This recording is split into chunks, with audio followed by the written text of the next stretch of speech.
arreglando la computadora para grabar, así que, por favor, no cuelgue. Ok, listo. Listo, vamos a mirar, para principiar, al libro de Juan. Juan, obviamente Juan Apóstol, Juan Bautista es una figura importante, un profeta de Dios, y Juan Apóstol resulta ser el principal apóstol.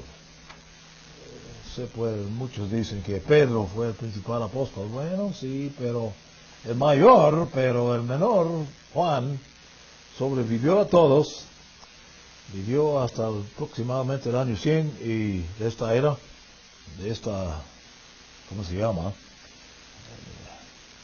Anno Domini, y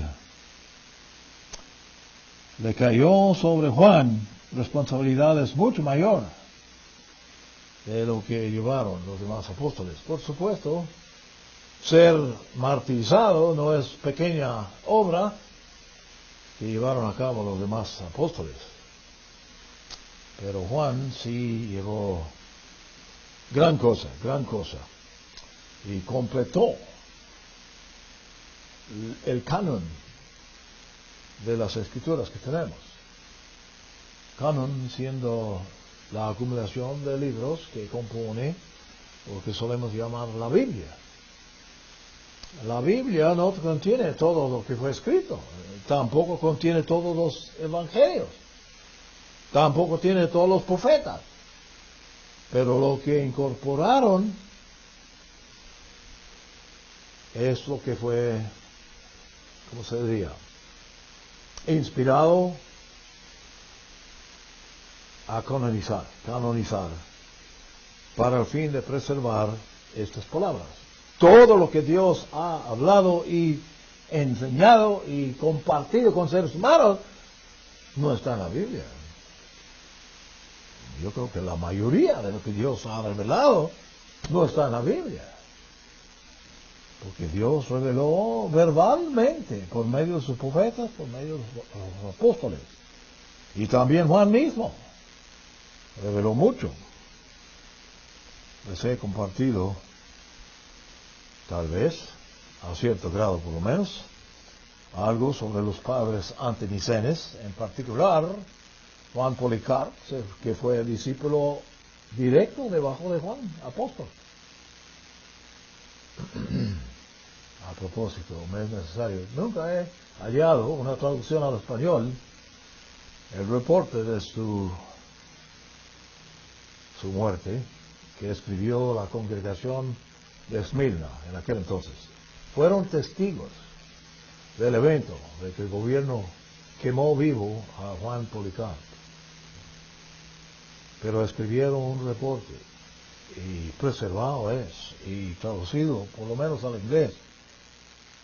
Pero espero que podremos adquirir en español eso, porque muy informativo y representa cosa que preserva, bueno, un ejemplo extraordinario de la dedicación de que tuvieron en la iglesia original.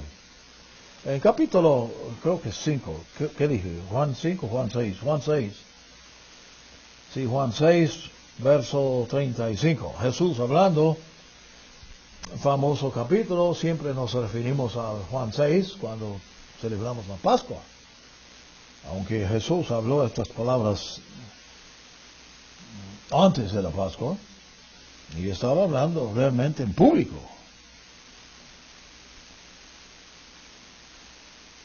Pero Jesús, hablando a estos, bueno, diría que fueron judíos, tal vez incluso fariseos y escribas, que se habían hecho enemigos de él realmente durante su ministerio, sus 3.5 años, en vista del público. Pero empezando en el versículo 36, dice, Jesús les dijo, está contestando una pregunta, porque había levantado el asunto del pan, y dijo y habló del maná que Moisés les dio. Ellos insistieron que Moisés les dio pan del cielo. Jesús le dijo, yo soy el pan de vida. Bueno, eso contemplamos cada vez que observamos la Pascua. Y la Pascua tiene mucho que ver con nuestra relación personal e íntimo con el Creador invisible. Por supuesto, los ateos no logran creer. Pobrecitos. Invisible, así que no pueden creer. Bueno, Tomás, uno de los discípulos de Jesús, tuvo el mismo problema, ¿se acuerdan? No pudo creer que Jesús había levantado de entre los muertos, porque había visto su muerte, visto su crucificación y llevado a la tumba. Pero Jesús se presentó en vivo y le convenció. Pero él fue convencido por vista. ¿Qué tal los que son convencidos sin ver ni a Jesús, ni al Padre, ni al Creador? Pero Jesús dice que yo soy el pan de vida, el que a mí viene, nunca tendrá hambre. Y el que ni cree, ¿cómo podemos creer en él? Bueno, tenemos el reporte de Juan y también de Mateo, de Marcos y Lucas. Y el apóstol Pablo, actualmente el apóstol Pablo escribió más del Nuevo Testamento que ningún otro apóstol. Mucho testimonio tenemos, personal. Así que tenemos cierta base para creer, aunque de veras, si Dios Padre no interviene, ningún ser humano va a creer con todo corazón. Pero voy a algo especial aquí en estos versículos. Todo lo que el Padre me da, Jesús dice, ¿qué quiere decir lo que el Padre me da? Está hablando de seres humanos, individuos. Y todos, pudiera tal vez decir, todos quien el Padre me da, los que vienen a mí,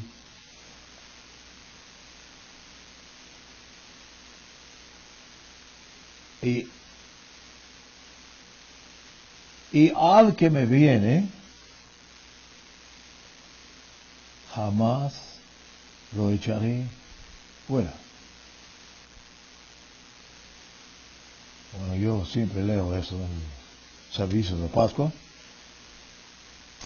y no pongo mucho comentario, pero eso sí es importante, especialmente en la iglesia de Dios hoy. Porque frecuentemente en las iglesias de Dios, las varias organizaciones, están echando fuera miembros, o haciéndoles ex miembros, tal vez.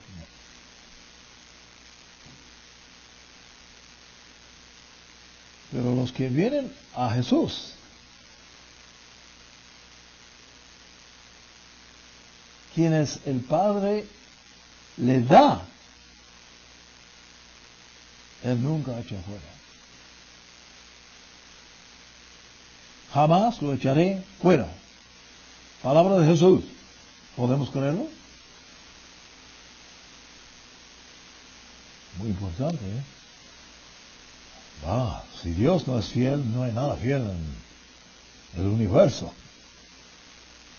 Pero Dios es muy dudado. Sí, yo veo eso. Y en incredulidad está la gran mayoría de los seres humanos. No solamente en esta generación, sino la anterior y las de antes, y las de antes, y las de antes. A través de los siglos, a través de los milenios, han quedado incrédulos seres humanos.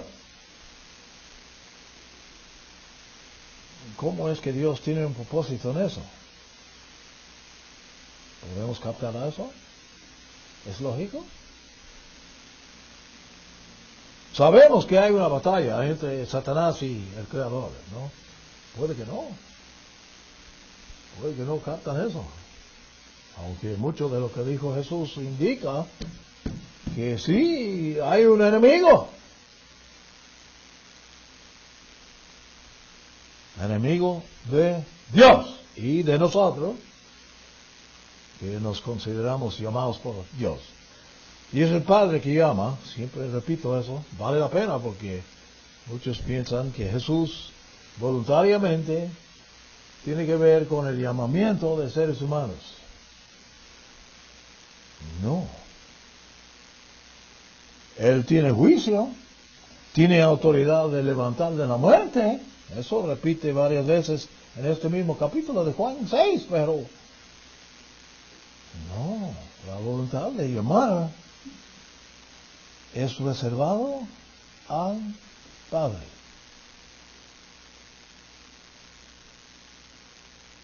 ¿Imaginen por qué?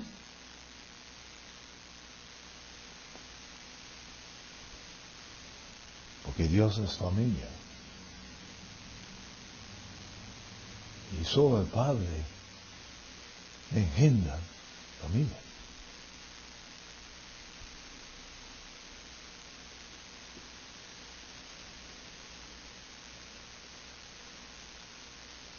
Y el Padre también es mucho más objetivo, puedo decir la palabra objetivo. El Padre mira a seres humanos más, ¿cómo se diría? Menos involucrado emocionalmente con seres humanos. Jesús, imagínate tú, tan involucrado.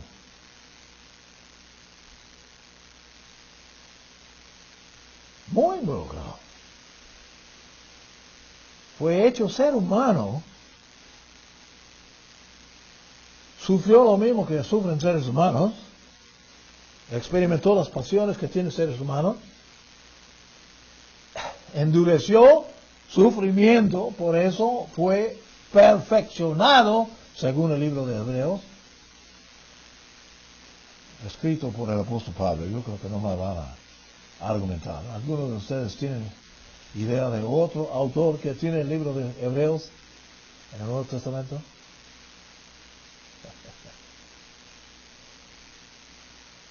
Bueno, es revelación de Dios. Muchas cosas tenemos. Y es difícil. Bueno, no iba a decir contender, no hemos de contender realmente con ateos. Se puede comprenderlos muy fácilmente. ¿Cuánto me gustaría? Puede que, si Dios me da tiempo, esta semana estuve leyendo un libro, bueno, yo tal vez mencioné recién un libro escrito por el señor Bill Dankenbrink. Bill Dankenbrink, yo le conocí en Pasadena la primera vez que fui a Pasadena, hace muchos años, Pasadena, California, en la Iglesia de Dios Universal. Sí, en el entonces, no me acuerdo cuándo empezaron a decir Iglesia de Dios Universal. Antes era la Iglesia de Dios de radio, por lo menos en los años 50. No me acuerdo cuál año, pero de todos modos yo le conocí, primera visita allá, y nos caemos bien. Después levantó estas ideas y mantiene lo que él llama la Iglesia de Dios de profecía. No sé si tiene nada traducido al español. Lanzó unas ideas muy raras de que Jesús y Satanás fueron gemelos y bueno, unas locuras. Pero definitivamente se fue al fondo con este libro. Se llama El Segundo Génesis. Y tiene unos hechos allá que no cabe duda. Deja sin posibilidad de argumentar el hecho de lo que conocemos del planeta Tierra y lo que conocemos del sistema solar, lo que conocemos del galaxia láctea y lo que podemos saber del resto del universo. Todo prueba sin dejar ninguna duda que es creado y mantenido y apoyado por un superinteligente como es Dios. Bueno, la única explicación que tenemos es que es Dios. Sigue diciendo Jesús aquí, versículo 38, porque yo he descendido del cielo. Eso sí, imagínate cómo cayó a los oídos a estos judíos escuchando eso. Les insultó. He descendido del cielo no para hacer la voluntad mía, sino la voluntad de Él que me envió.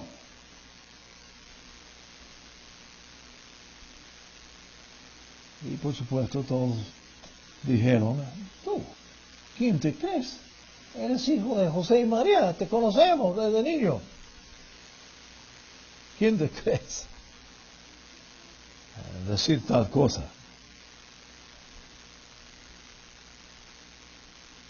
Pero sigue diciendo, en versículo 39, enfatizando lo que empecé ahí, como dice que no echaré fuera. Jesús dice, no echaré fuera a ninguno que viene a mí. Porque el que viene a mí, mi Padre me da. Y esta es la voluntad del que me envió. Que yo no pierda nada de todo lo que me ha dado. No está hablando de oro ni plata, está hablando de seres humanos, tampoco de animales, sino que lo resucite en el día final. Así que el propósito de Dios es resucitar por medio de su Hijo Jesús a seres humanos. No a todos, a los poquillos. A los poquillos que el Padre le da mientras estos siglos que han pasado.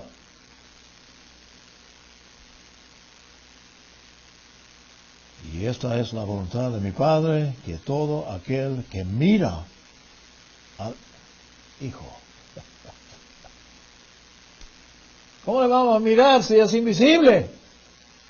Bueno, por supuesto, está hablando a seres humanos en este caso, y era un ser humano, y hablándole, pudieron mirar a él.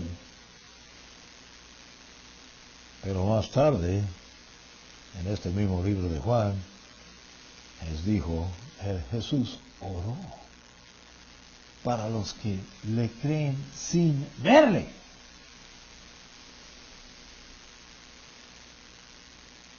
El que mira al Hijo y cree en Él, tenga vida eterna. Esa vida eterna, realmente la palabra eterna no es, dice que tenga vida por las edades. O sea, vida no limitado por tiempo, ni tampoco por espacio, y que yo lo resucite en el día final. El propósito de Jesús es resucitar en el día final. ¿Cuál es el día final? ¿De veras? ¿Tenemos idea cuál es el día final? ¿Llegará el día final aquí en 2050? ¿O 30? No, sabemos que el día final es más allá, al final del milenio. Y no ha llegado el milenio. Así que es un mínimo de 1000 años en adelante de nosotros, mínimo. O más, obviamente, mucho más, pero el día final es el levantamiento segundo de seres humanos. Estuve discutiendo con Edgardo y Edén, los dos peruanos, y estábamos levantando un estimado del número. ¿Cuál será el número de los que se levantan en el último gran día?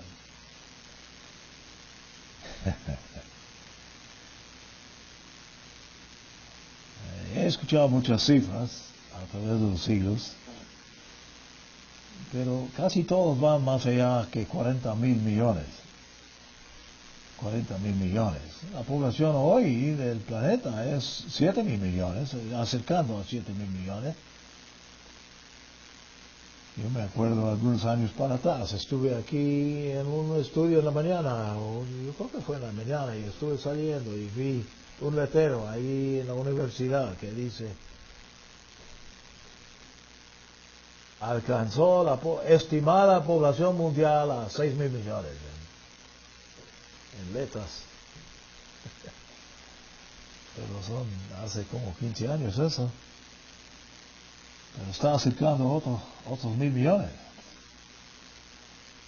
Bueno, no sé. Solo Dios sabe realmente. Ni siquiera los seres humanos tienen ningún alcance al número de seres humanos que han vivido en el planeta Tierra. Y según el libro de Job sabemos muy bien que más de los que vivieron, más de los que salieron de la matriz, han vivido. Abortar es matar un ser humano vivo.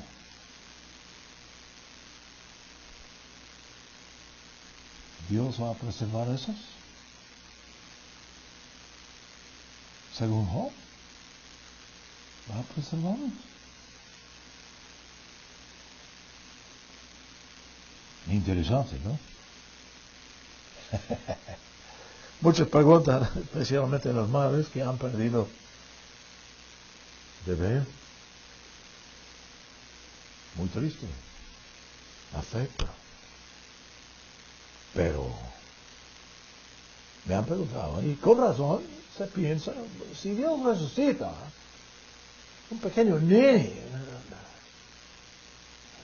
es pequeño nene, tiene que ser mamá, o tiene que, ¿cómo se puede?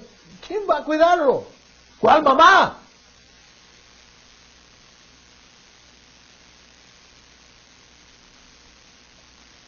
La mera mamá que le perdió.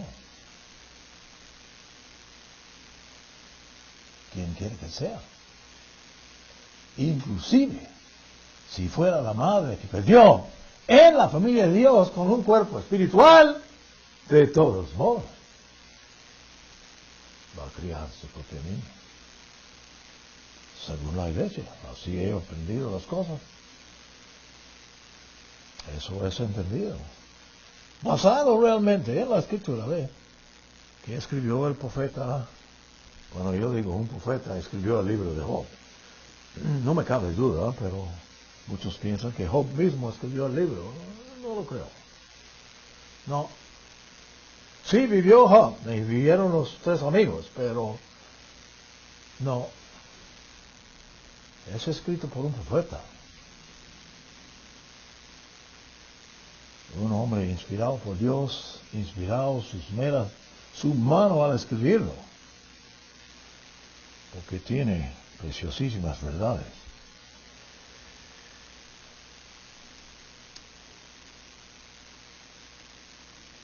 Bueno, por supuesto, entonces los judíos murmuraban porque estaban presentes en un lugar público, estaba hablando Jesús. Por eso es tan interesante Juan 6. Murmuraban de él porque había dicho: yo soy el pan que descendió del cielo. Eso es muy arrogante, imposible. ¿No es esto Jesús, el hijo de José? ¿No conocemos su padre, su madre? ¿Cómo es que ahora dice: he descendido del cielo? Bueno, con razón, preguntaron. Con permiso, voy a saborear un jugo de nubes.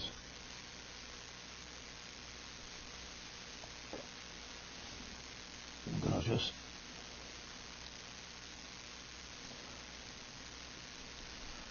No sé por qué estoy pegando esto, tengo idea, he ido a otros lugares, pero esto es interesante.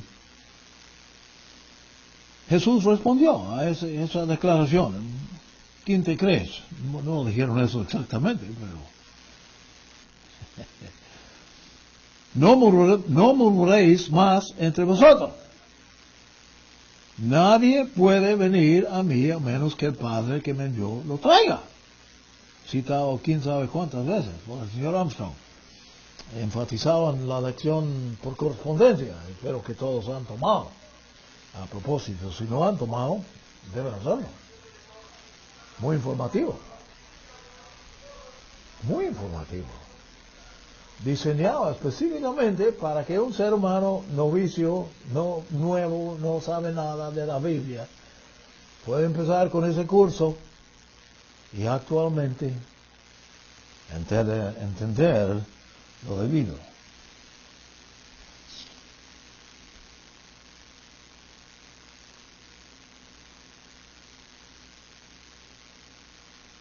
Bueno, Jesús repitió tantas veces en este capítulo. Yo lo resucito 5 veces, dijo en este capítulo. Yo resucito en el día final. Pero el mundo cree que muerte es, bueno, el fin, jamás. Jamás sabrá nada a esa persona que el difunto, es imposible.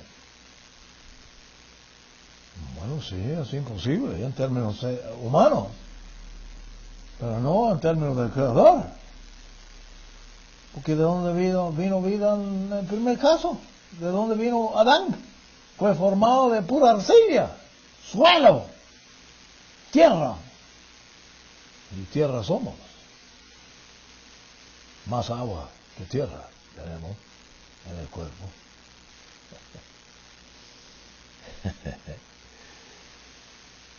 Realmente, físicamente somos animales, pero mucho más son seres humanos por el espíritu del humano. Es muy especial. Muy especial. Vamos a brincar atrás a Lucas. Lucas 13.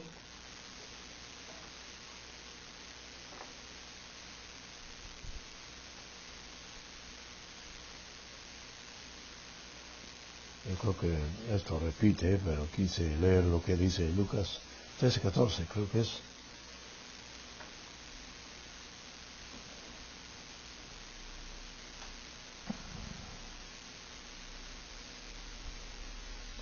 Bueno, déjame empezar en versículo 10, porque tiene que ver con sanamiento divino. Mucho de lo que predicó Jesús tiene que ver con sanamiento divino. ¿Por qué razón? Bueno, algunos sugieren que la gente tuvieron mucho más problemas físicos en el entonces para que Jesús enseña el poder que tenía. No, son peores hoy que estaban en aquel entonces. Jesús enseñaba en una de las sinagogas en el sábado.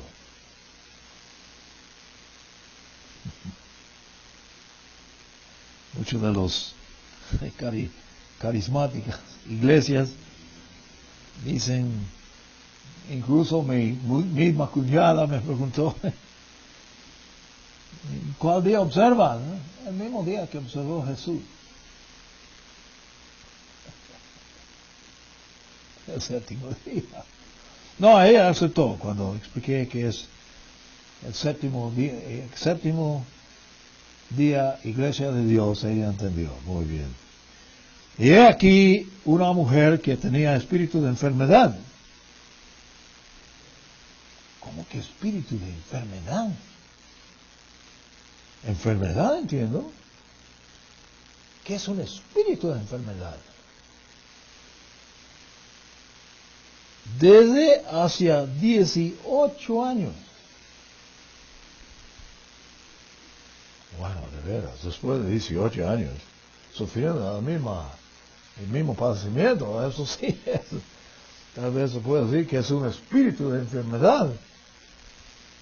Andaba encorvada en su cuerpo y de ninguna manera podía enderezar. Conozco 2 o 3 personas en Uvalde, Texas, pequeña villa, que son así, caminan así. tiene que caminar, y caminando mal, no puede enderezar. Cuando Jesús la vio, la llamó y dijo, mujer, quedas libre de tu enfermedad. Simplemente lo dijo. Pero hizo un poco más. Note, puso las manos sobre ella. Ustedes conocen la doctrina de imposición de manos. Es doctrina básica del Nuevo Testamento. También fue practicado por los sacerdotes en el antiguo Israel y por los profetas. Puso las manos sobre ella y al instante se enderezó y glorificaba a Dios. Después de 18 años.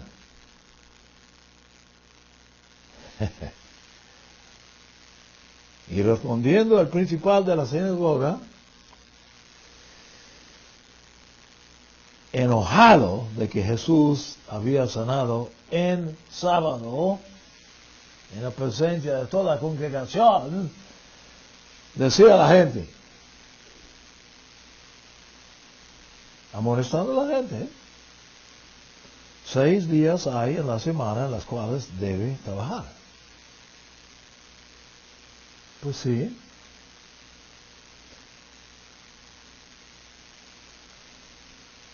Y amonestó, venid pues en esos días de 6 días hábiles y ser sanados en aquel entonces, no en el día del sábado. Bueno, fue una creencia de los fariseos realmente. Yo estoy convencido que no fue tan común y corriente con los sacerdotes, pero de todos modos lo importante es que los fariseos mandaban el asunto en toda la sinagoga, y así que ellos decidieron que no es lícito sanar el sábado.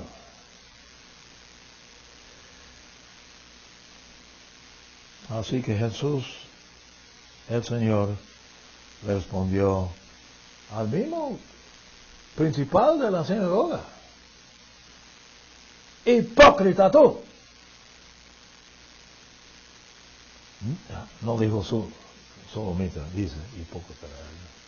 Yo eché el tú adelante, enfatizando, no desata cada uno de vosotros un sábado su buey o su asno que pesebre y lo lleva a beber agua. Pues claro, todos hacían. Y ustedes también, si es que tienen animales. Y a esta, siendo hija de Abraham, a quien, mira, de veras que tuvo un espíritu de enfermedad. Mire lo que es el espíritu de enfermedad, a quien Satanás ha tenido atada por 18 años.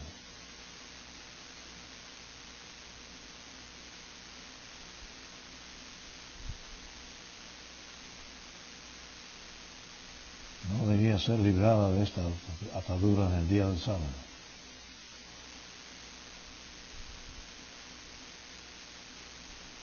Cuando él decía estas cosas, menos mal, todos sus adversarios se avergonzaban, porque estaba mostrando lo cruel que era su decisión de no permitir sanar los sábados. Se avergonzaban, menos mal. Y todo el pueblo regocijaba por todas las cosas gloriosas que él hacía. Bueno, mucho más aquí, pero quise tocar ese. Creo que lo mismo está en Juan 5. Volvemos a Juan 5. Estuvimos en Juan 6, Juan 5.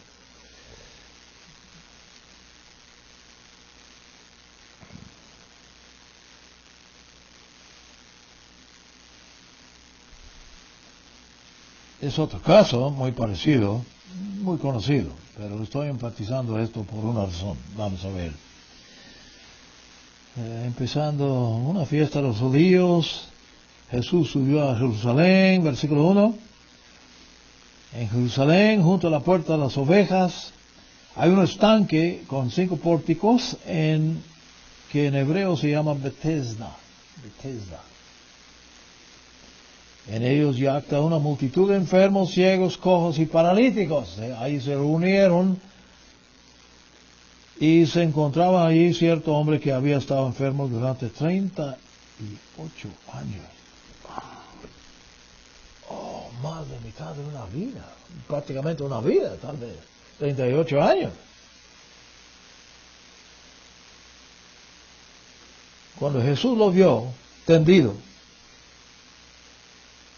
y supo Jesús que había pasado tanto tiempo así, le preguntó, ¿quieres ser sano? La pregunta es un poco ridícula, ¿no? Sufriendo 38 años y le pregunta. Pero tenía que ver con el factor que siempre mencionó Jesús. Señor, no tengo nadie que me meta en el estanque cuando el agua se agita, es agitada. Pues eso fue lo que pasó en este lugar en particular, ¿eh? Se agitaba el agua, según la tradición, un ángel apareció y el primero metido en el agua fue sanado. Por supuesto, mucha gente se congregaron.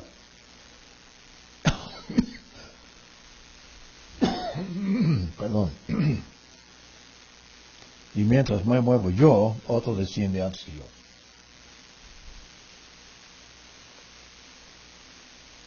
Jesús le dijo, no ninguna ceremonia, simplemente dijo, levántate, toma tu cama y anda. Oh, mexicano, dice anda. Dicen, solo en México dicen ándale. No sé si supieron. Vaya visitando Centroamérica, donde quiera, Sudamérica. No dicen anda como dicen los mexicanos. Es una forma de hablar que tienen mexicanos. Y enseguida el hombre fue sanado. Enseguida. Tomó su cama y anduvo. Y aquel día era el sábado.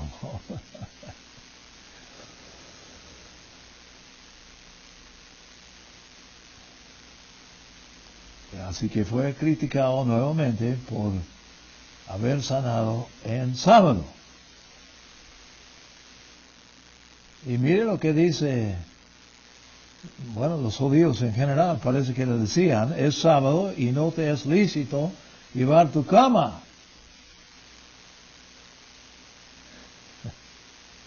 Es peor todavía.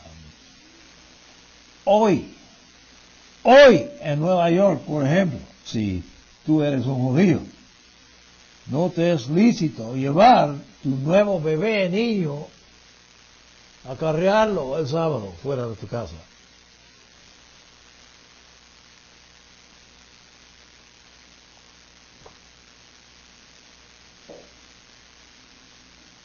¿Cómo es que se llaman los judíos?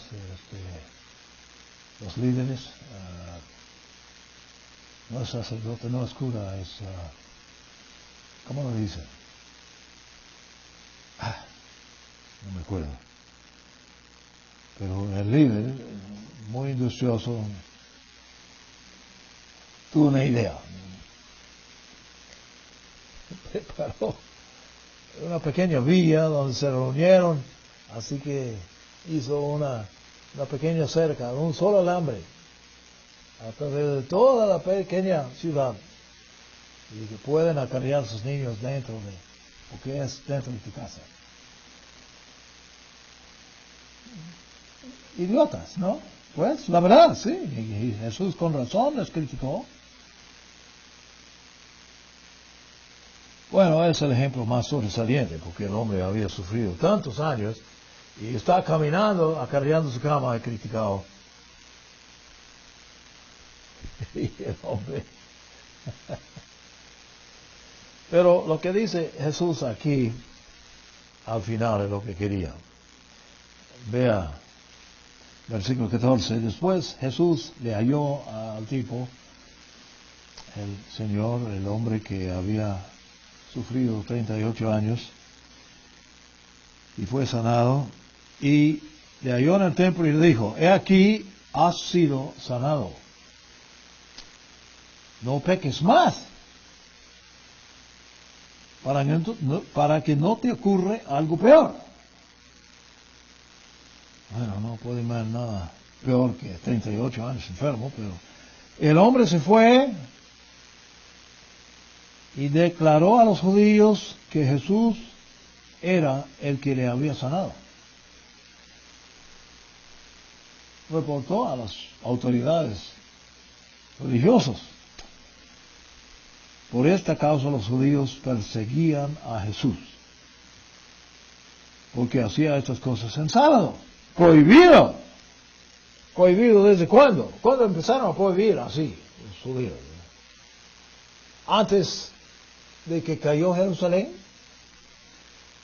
No, lejos de ser. No observaron muy bien el sábado, muy mal. Hacían negocio en Jerusalén el sábado.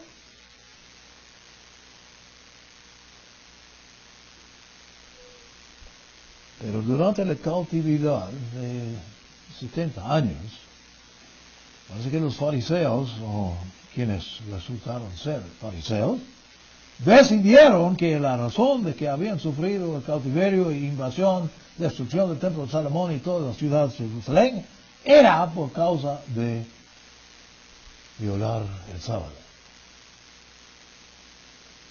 Así que le van a dar un juego de, no sé si ustedes han leído, yo creo que son 50 volúmenes, cosas por el estilo, lo escrito por esos religiosos después del cautiverio, para gobernar comportamiento.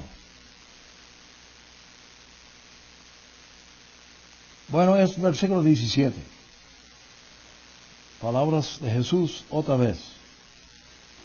Pero Jesús les respondió a su crítica de que hacía sanamientos divinos el sábado. Así contestó, mi Padre hasta ahora trabaja. También yo trabajo.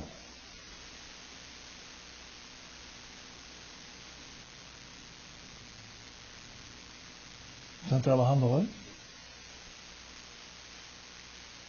¿Dónde mero?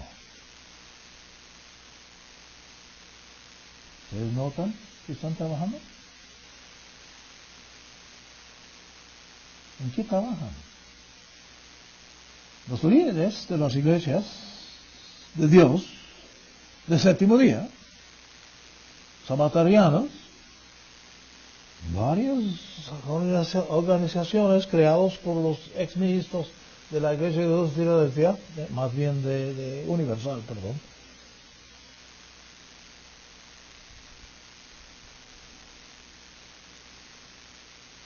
dicen que están llevando a cabo una obra. Y por lo general dicen que la obra es lo que ellos producen, digamos, literatura, programas de televisión, radio, quién sabe qué. ¿Esa es la obra de estos dos seres, Padre e Hijo?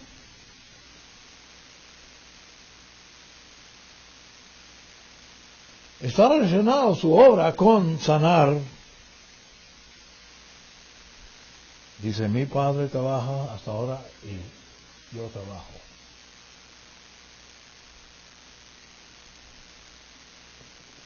¿Cuál es la obra de Dios? Algunos dicen que su obra es levantar estos medios públicos para publicar el Evangelio y predicar las buenas nuevas de que Dios interviene en el mundo y viene el milenio y va a establecer el gobierno de Dios nuevamente en la tierra en un futuro.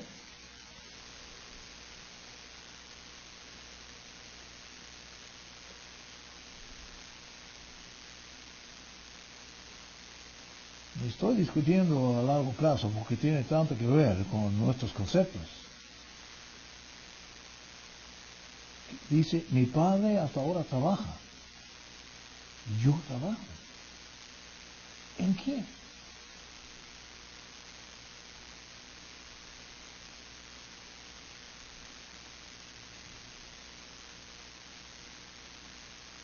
Están obrando con seres humanos. No muchos, no millares siquiera. Bueno, puede que millares en total, ¿no? Eso no sé. Pero, ¿cuál es la obra que hace Dios con seres humanos? ¿Solo sanarlos de enfermedades? No, va mucho más allá.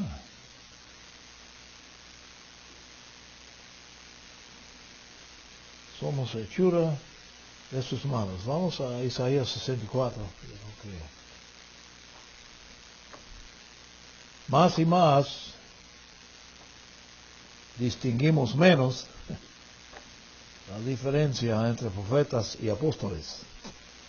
Porque de veras que los apóstoles tienen el mismo mensaje que los profetas. Y los profetas vieron de antemano, todos ellos, con el Espíritu Santo de Dios, percataron no solamente el Mesías, sino su vida, su muerte, todo el propósito de Dios en tener un Cordero Pascual desde el tiempo de Abel. Desde el tiempo de Abel supieron el significado de observar la Pascua y de derramar sangre inocente para perdonar pecado. Principio básico. ¿Dónde yo estoy en Lamentaciones? Isaías. ¿Qué dije? Isaías 64, sí. Muy conocido el parábola. Bueno, no es necesariamente parábola. Lo escribe Isaías como si fuera. Pero todos los profetas solían también hablar en parábolas, como Jesús. Jesús simplemente copió lo que habían practicado por siglos y milenios los profetas, hablando en parábolas, para el público, para que no entiendan. Curioso, ¿no? Jesús no quería que entiendan. Hasta que tuvo que explicar algunas parábolas a sus discípulos, porque ellos tampoco entendían.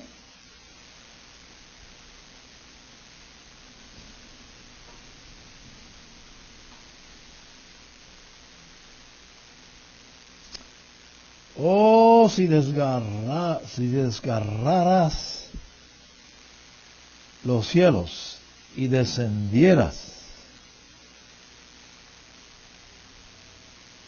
ante tu presencia, temblarían los montes.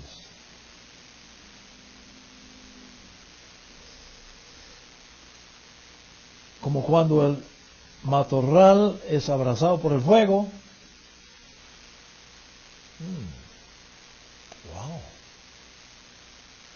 Muchos de eso en Estados Unidos, no sé si en México. Muchos fuegos. Estoy viendo anoche en noticias. Gigantescas bosques, puro humo, quemando, llamas más arriba que los árboles. Y como cuando el fuego hace hervir el agua para dar a conocer tu nombre a tus adversarios, de modo que las naciones se estremezcan ante tu presencia. Era el deseo de Isaías. Por Isaías no pudo llamar la atención de nadie, pero pedía a Dios que haga algo para llamar la atención. Y no solamente al pueblo a quien fue enviado, sino a las naciones. Descendiste haciendo cosas temibles que no esperábamos. Ante tu presencia temblaron los montes.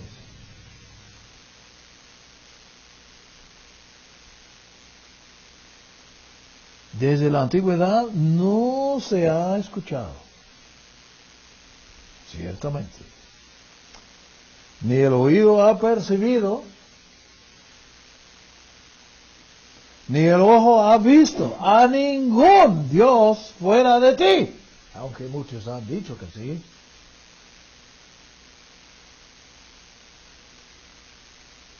Que actúe a favor de él, que en él espera.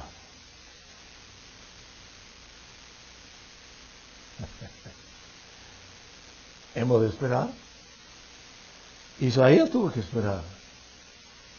Está añorando que venga, que llama la atención de estos seres humanos pobres. Están cometiendo suicidio sin saberlo. Sales al encuentro del que con alegría hace justicia. De los que te recuerdan en sus caminos. En lugar de olvidarle a Dios, se acuerdan de él. Y aquí, tú te airaste cuando pecamos.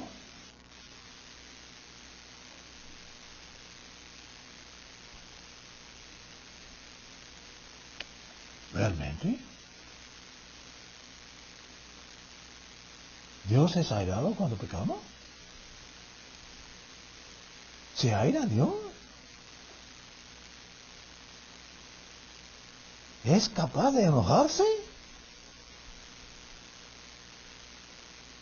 No, es un Dios de amor, jamás se enoja. Así predican. Todas partes. ¿Cierto? Según el profeta que no. También según los apóstoles tampoco.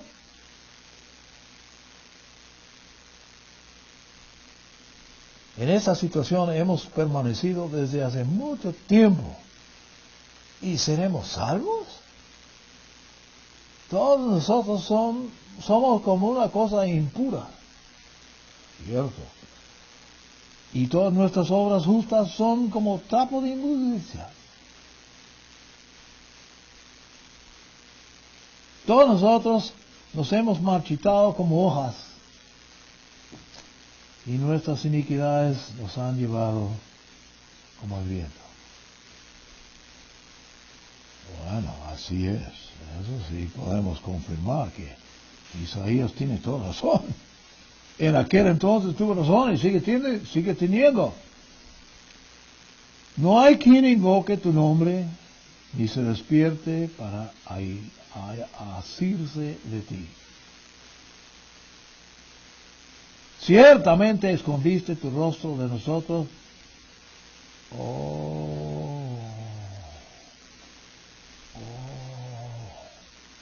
¿Qué pasa cuando esconde su rostro de nosotros? ¿Qué pasa con un pueblo que esconde su rostro? ¿Tenemos un ejemplo?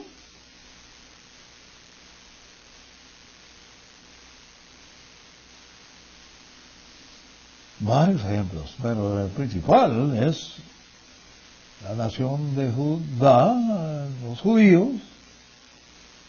en 70 de esta Anno Domini 70, en que cayó Jerusalén, destrozado el segundo templo. No hay templo de ladrillo y madera, pero sí, Dios tiene su templo, pero la cosa era muy diferente. ¿Cómo se han conducido los judíos a través de los últimos 2000 años? ¿no? ¿Cómo se ha ido? ¿Cómo les va ahora?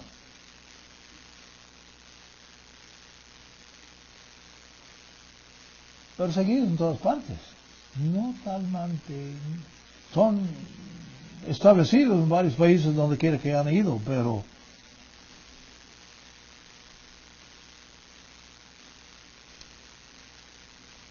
quitó su rostro de ellos.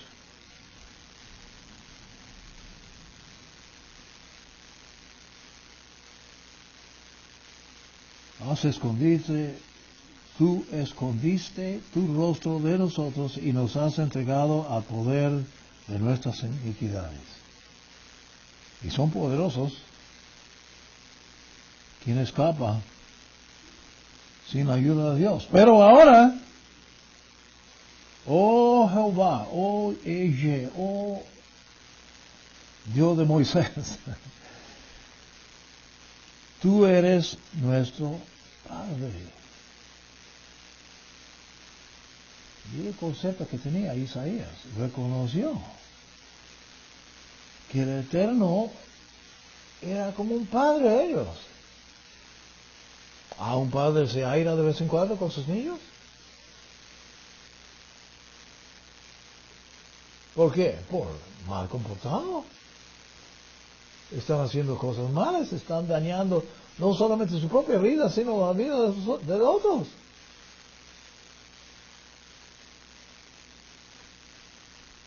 Tú eres nuestro Padre, somos nosotros el barro,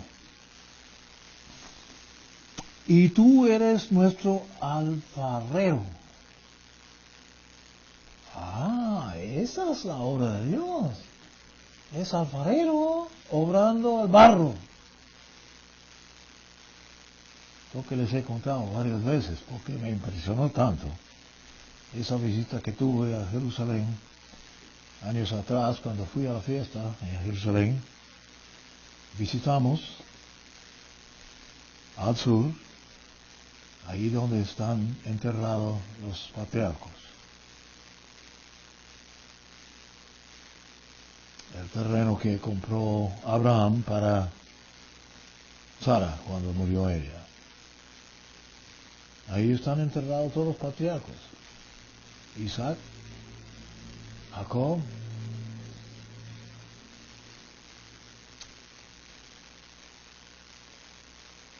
todos nosotros somos la obra de tus manos. Por favor, hermanos, subraya eso. Eso es la obra de Dios.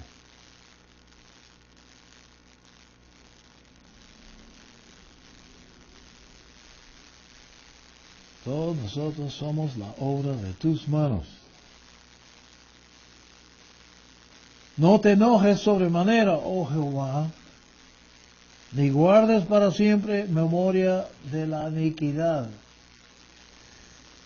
Por favor, mira. Todos nosotros somos tu pueblo. Así habló Isaías.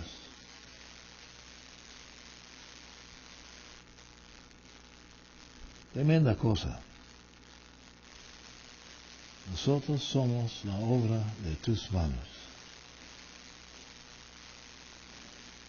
Bueno, obviamente, la obra de los que están en el mundo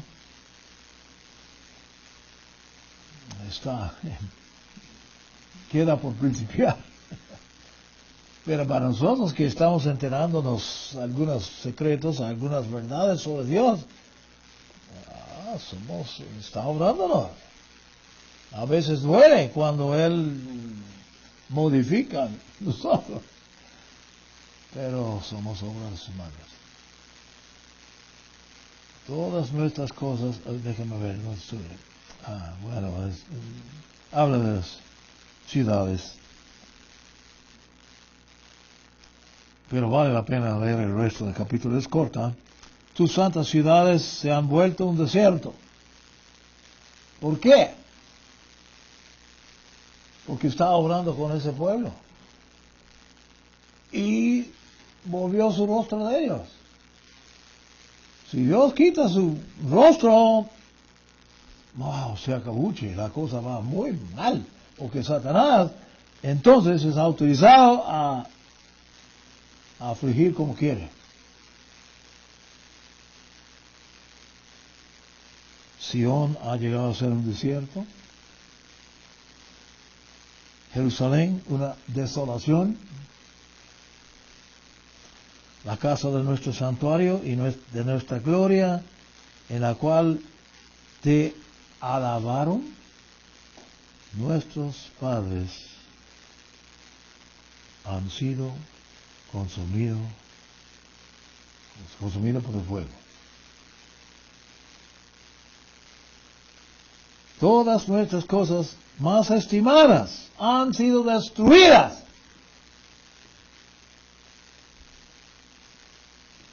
Con todo lo ocurrido, ¿vas a contenerte, oh Jehová? ¿Vas a callar y afligirnos sin medida?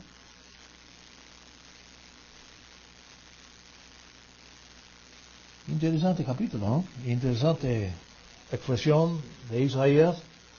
Él sí reconoció lo que estaba haciendo Dios y reconoció que Dios a veces se aira. ¿Cómo será su paciencia con seres humanos, días venideros? ¿Cuál es el nombre de los últimos? Bueno, el último año.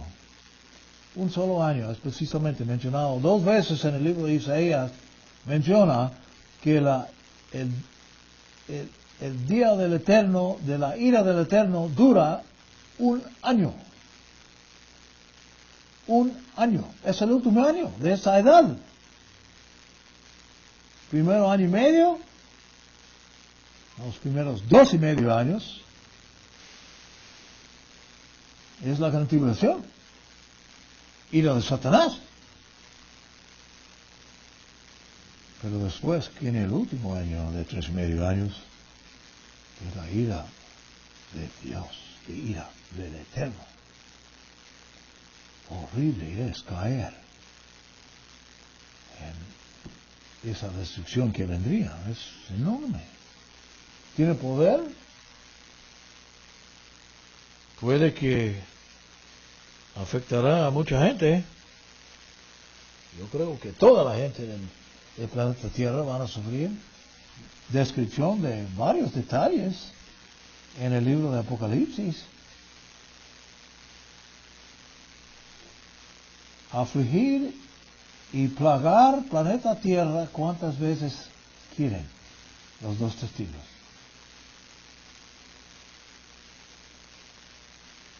O eso viene de antemano. Después viene la ira de Dios. No puedo imaginar. Si no somos salvos, no sobrevive nada ni nadie.